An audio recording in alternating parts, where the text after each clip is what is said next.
তো recently Android 10 আপডেটের পরে অনেকের মোবাইলে কিছু কিছু অ্যাপ্লিকেশান সাপোর্ট করছে না। উদাহরণ হিসেবে বলতে পারি যে অনেক থার্ড পার্টি অ্যাপস সাপোর্ট করছে না। তো সবথেকে আমাদের যে প্রবলেমটা হবে সেটা হচ্ছে যে PixelLab। কারণ আজকাল দিনের PixelLab'ে প্রত্যেকটা মানুষ কিন্তু তাদের থাম্বনেলগুলো তৈরি করে। তো এই PixelLab'ের এখন একটা বড় প্রবলেম দেখা দিচ্ছে। তো সেই প্রবলেমটা হচ্ছে যে এমবস বাটনটা ভালোভাবে ওয়ার্ক করছে না। তো এই এমবস বাটনটা কীভাবে কাজ করবে সেটা নিয়ে আমরা 3টে টিপস আলোচনা করব। এবং সেটাতেও যদি কারোর মোবাইলেতে ঠিকভাবে কাজ না করে তাহলে এমন একটা PixelLab'ের রিলেটিভ অ্যাপস বা বলতে পারেন যে হুবহু সেম ঠিক তার মতনই অ্যাপস 19-20 নয় 20 বলতে পারেন। তো সেই অ্যাপসটা নিয়ে আমরা আলোচনা করব। তো আপনাদের সাথে আছে আমি সুরজিৎ, আর আপনারা দেখছেন সোশ্যাল টিপস অ্যান্ড এডিট।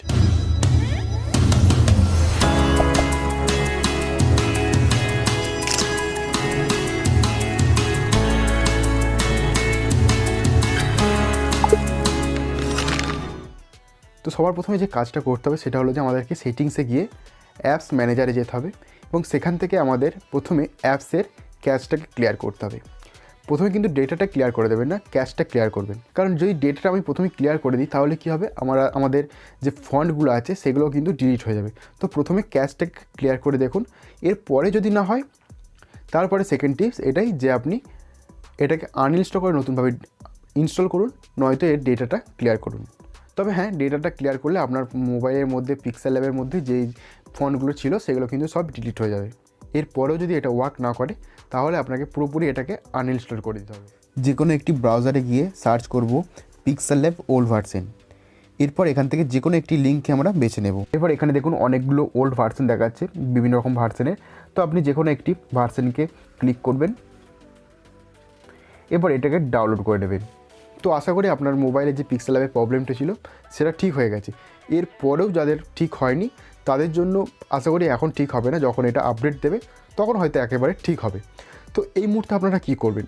আপনারা কি আর থাম্বনেল বানাবেন না বানাবেন? তো আপনাকে কী করতে হবে, ঠিক এর একটা সিমিলার অ্যাপস সেটা নিয়ে আমরা আলোচনা করব, টিউটোরিয়াল করব। তো চলুন সেটা আগে দেখে নিই। তো আমরা যে PixelLab'ের সিমিলার অ্যাপসটার কথা বলছিলাম সেটার নাম হলো যে textoon। এটা আপনারা প্লে স্টোর থেকে ডাউনলোড করে নেবেন। এটা একদম PixelLab'ের মতনই ফ্রি ভার্সন। তো এটা ওপেন করার পর এখানে কিছু ল্যাঙ্গুয়েজের কথা বলে দিয়েছে। তো এখানে আপনার যেটা ল্যাঙ্গুয়েজ হবে সেটা আপনি চুজ করতে পারবেন। তো এখানে এই কটা ল্যাঙ্গুয়েজই আপাতত অ্যাভেলেবেল।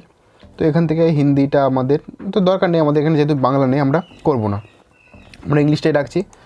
তো গেট স্টার্টেড করব। তো এরপর আমরা স্টার্ট বাটনে ক্লিক করব। তো স্টার্ট করার পর দেখুন আপনারা ইন্টারফেসটা অনেকটা এরকম হবে, আর দেখে একদমই PixelLab'ের মতনই লাগছে, আর এর ফিচার্সগুলো পুরো PixelLab'ের মতনই। তো এখানে যে ফন্টটা রয়েছে, আমি যদি ফন্টে টাচ করি তো এদিকে স্লাইড করব, এখানে দেখুন ফন্টের অপশান আসবে। ফন্ট, এই ফন্টে চলে গেলে এখানে অনেক কিন্তু ফন্ট দেওয়া আছে, যেগুলো ভালো ভালো ফন্ট আমাদের PixelLab'ে যেগুলো ছিল তার থেকে অনেক এক্সট্রা ফন্ট দেওয়া আছে। PixelLab'ে তো মোটামুটি এইগুলো ছিল, কিন্তু এখানে কিন্তু এক্সট্রা অনেক ফন্ট দেওয়া রয়েছে। যেমন এখানে স্টাইলিশ এই যে ফন্টগুলো রয়েছে। এছাড়াও PixelLab'ের মতনই আপনারা কিন্তু মাই ফন্টে গিয়ে এখান থেকে আপনি অ্যাড করে নিতে পারবেন। তো আপনারা কীভাবে অ্যাড করতে হয় সেটা যদি না জানেন তো আমরা একটা ভিডিও উপরে দিয়ে দিচ্ছি আই বাটন থেকে, সেটা দেখে নেবেন। আর সেখানে 20টার মতন বাংলা ফন্টের লিঙ্ক দেওয়া আছে, যেটা TTF আকারে রয়েছে। তো সেখান থেকে আপনারা লিঙ্কটা ডাউনলোড করে নিতে পারেন। তো আই বাটন থেকে আপনারা চেক করে নিতে পারেন ওটা। তো এরপর যেটা সবথেকে প্রবলেম হচ্ছিলো যে আমাদের এমবস বাটনটা, আপনারা এটা যখন খুলবেন দেখে নিতে পারবেন যে প্রায় অনেক হুবহু একদম সেমই বলতে গেলে PixelLab'ের মতনই। তো এই এখানে এমবস বাটনটাও রয়েছে এখানে। তো এটাকে যদি আমি এনেবেল করে দিই, দেখুন এখানে কিন্তু কোনো প্রবলেম হচ্ছে না। এছাড়া আপনি লাইটটিকে অ্যাঙ্গেলটিকে ঠিক করতে পারেন। ওকে, আমি একটা ইমেজ নিয়ে দেখাচ্ছি। তো ঠিক প্লাস চিহ্নে চলে যাব, গ্যালারি থেকে একটা ইমেজ নিয়ে নেব। তো আমি এই PixelLab'ের যে এটা আছে সেটাকে আমি নিলাম। দেখুন এখানে আমি এটাকে এমবস করব। তো কি করব, এটাতে টাচ করব, এখানে এসে একটু স্লাইড করব, আর ঠিক একই মতন আমরা যেমন PixelLab'ে করতাম এখানে এসে এমবস। আর সুইচগুলোর পজিশন ঠিক প্রায় একই রকমই বলতে পারেন। এরপরে একটু নিচের দিকে আপনি লাইটটিকে চেঞ্জ করে নিতে পারেন। এরপরে নিচে গিয়ে আপনি কালারগুলোকে একটু সেট করে নিতে পারেন। তো এইভাবে কিন্তু আপনাকে সব কিছু করতে হবে। থাম্বনেলও আপনি করতে পারবেন।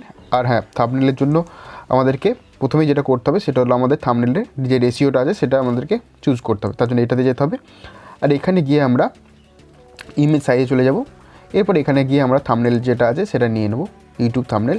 ওকে, তো এইভাবে আপনাকে কিন্তু থাম্বনেলগুলো তৈরি করতে হবে। আর এটা বলতে গেলে যারা PixelLab আপনারা ইউজ করেছেন তারা এই অ্যাপসটা একবার নিয়ে রিভিউ করুন, পুরো হুবহু আছে, আর এটা নিয়ে বলার কিছু নেই। কারণ PixelLab আপনি যদি ভালোভাবে কাজ জানেন তো এটা আপনাকে সেমভাবেই কাজ করতে হবে, তো এর কোনো প্রবলেম নেই। তো মেইনলি যে প্রবলেম ছিল এমবসের প্রবলেমটা, সেটা আপনি এখান থেকে ক্লিয়ার করতে পারেন।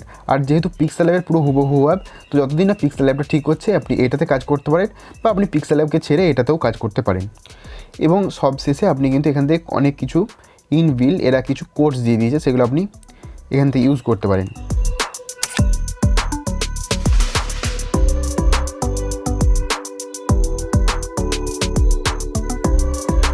আর এই যে কোর্সগুলো আছে এখানে আপনি ল্যাঙ্গুয়েজ চেঞ্জ করতে পারেন, দরকার নেই, আমাদের যেহেতু বাংলাটা নেই সেরকম আমাদের প্রয়োজন নেই, তো এখানে আপনি বেশ কিছু কোর্স পেয়ে যাবেন। তো এবার যেটা আসি, PixelLab'ের মতন আপনি কিন্তু এখান থেকে PNG জিনিসটা তৈরি করতে পারবেন। তো তার জন্য কী করতে হবে, আমাদেরকে এখানে আসতে হবে এবং এখানে এসে ট্রান্সপারেন্টে ক্লিক করতে হবে। এবার আপনি এখান থেকে একটা যে কোনো ছবি বা লোগো বসিয়ে সেটাকে PNG মোডে সেভ করতে হবে, সেভ অ্যাজ ইমেজ। এবার এখানে যে PNGটা চুজ করবেন, আর ঠিক আমাদের PixelLab'ের মতন এখানেও ডিফল্ট, আলট্রা এইগুলো আছে, এগুলো চুজ করতে পারবেন। তো বন্ধুরা এই ছিল ভিডিও, আশা করি আপনাদের প্রবলেমটা সলভ করতে পেরেছি। তো যদি ভিডিওটা ভালো লাগে লাইক করুন, আর চ্যানেল নতুন হলে সাবস্ক্রাইব। দেখা হচ্ছে পরের ভিডিওতে, তখন অবধি নিজেকে সুরক্ষিত রাখুন, ভালো থাকুন, গুড বাই।